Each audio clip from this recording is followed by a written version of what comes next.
عارف رومی رحمۃ اللہ تعالیٰ نے لکھا ہے وہ جس چیز سے بندے کو محبت ہوتی ہے نا، اس کا نام خواب میں بھی لے لیا جائے تو بندہ چونک جاتا ہے۔ عارف رومی رحمۃ اللہ علیہ فرماتے ہیں ایک شخص بیمار ہو گیا تھا، کومے میں چلا گیا تھا، وہ کئی لوگوں نے کوششیں کی پر وہ شفا نہیں ہوتی تھی۔ باپ اس کا بہت بڑا آدمی تھا، مالدار تھا، تو اس نے ایک بڑے طبیب کو بلایا، اس نے کہا اس کا پتہ تو کرو معاملہ کیا، کیسے ٹھیک ہو سکتا ہے۔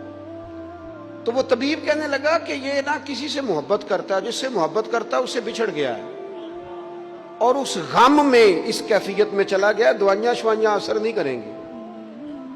تو وہ کہنے لگا اب ہمیں تو پتہ بھی کوئی نہیں کس سے اس کا پیار ہے، کس دوست کی کس محبوب کی جدائی میں یہ پریشان ہے، تو کیسے پتہ کرے۔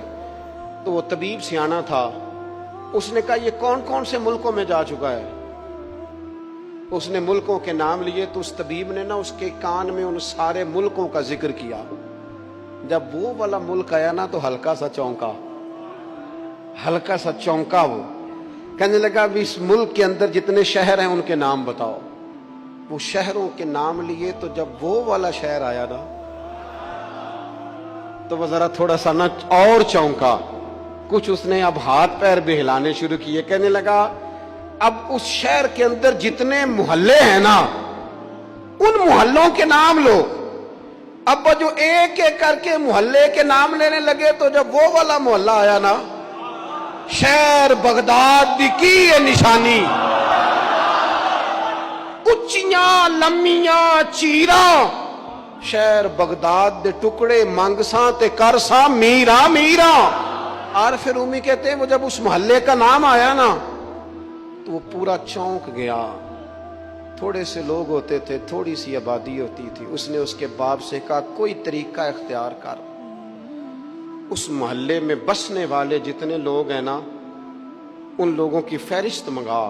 اس ملک سے اس محلے سے ان لوگوں کی فہرست آئی، جب ایک ایک نام بولے جانے لگے اور جب نام آیا نا محبوب کا، نہ علماں وچ پھسا سانو تو یار دی گل سنا۔ اور جب نام آیا نا اس محبوب کا تو پہلے اس کے ہاتھ کانپے، پھر اس کی نظر پھڑکی، پھر اس کی آنکھوں میں آنسو آئے، اور پھر اس نے آنکھیں کھول کے ہاتھ تھاما اپنے باپ کا اور رو کے کہنے لگا ابا وہ آیا ہے، وہ یہاں ہے، ملاقات ہو جائے گی۔ اسے سمجھ آ گئی اس کی شفا کہاں ہے۔ فاضل بریلوی رحمت اللہ علیہ کسی سے بات کر رہے تھے، وہ کہہ رہا تھا مکہ افضل ہے، یہ کہتے تھے نہیں مدینہ افضل ہے۔ وہ بار بار کہتا تھا نہیں مکے کی فضیلت زیادہ ہے، لا اقسم بہذا البلد وانت حل بہذا البلد۔ فاضل بریلوی کہتے تھے یہ وانت حل پر ہی غور کر، تجھے سمجھ آئے افضل کیا ہے۔ اس نے پھر کہا جی نہیں مکہ ہی افضل ہے۔ اعلیٰ حضرت فرمانے لگے اگر تو دلیلوں سے نہیں نہ مانتا، وہ تو احمد رضا تھے نا، دلیلیں تو ہاتھ باندھ کے ان کے سامنے کھڑی رہتی تھی، وہ ایک ایک لائن لکھتے تھے تو اس میں 20 حوالے لکھ جایا کرتے تھے، پر وہ کہنے لگے میں نے بحث بوس کوئی نہیں کرنی تیرے ساتھ، اب بات